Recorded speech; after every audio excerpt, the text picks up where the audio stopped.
The next exercise that we're going to work on, we're going to be practicing spinal mobility because until we know how to move our spine through space, it's really hard to start to move our spine in a loaded position. So we want to start out with a mobility exercise so that we can then learn to engage and stabilize our spine.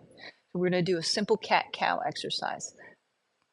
Although this is a typical simple exercise that a lot of people have done, there are some certain nuances I want you to pay attention to. So we'll go through those right now. So when you're doing your cat-cow exercise, I want you stacked up so that your shoulders and your wrists are in line and your knees are directly underneath your hips. From this position, as we go into our cat, I want you to focus on initiating the movement with that posterior pelvic tilt that we've been working on. So the first thing you're going to do is you're going to tilt your pelvis posterior to start to try to round out that low back. So once you have that posterior pelvic tilt without moving anything else, then we can start to continue that movement into our upper back. And then once you have your upper back rounded, then I want you to finish out this movement by tucking your chin to your chest. Now, conversely, as we go into the cow, I want you to begin by collapsing your shoulder blades together. So keep your tailbone tucked, but I want you to collapse your shoulder blades together. Now, a lot of people will want to bend their elbows to do this. We're not simply bringing our chest to the floor, but we're bringing our shoulder blades together on the back. Once you have that, then I want you to go into that anterior tilt and continue to bring your rib cage into that elevated position. And then from there, we'll lift our head to try to look towards the ceiling. Now, when we're doing the cat and we're initiating by going into that posterior tilt, I want you to feel your abdominal muscles contract because we've gone into that posterior pelvic tilt.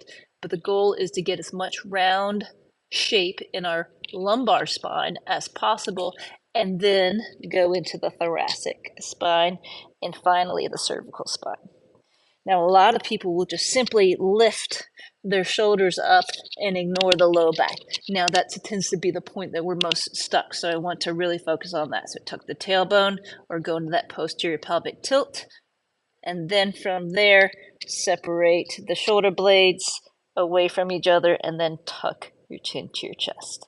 Now, conversely, in this cow exercise, most people tend to be stuck in that thoracic extension, which is why we're allowing our shoulder blades to collapse together or thinking about pushing our chest down to the floor with the elbows straight.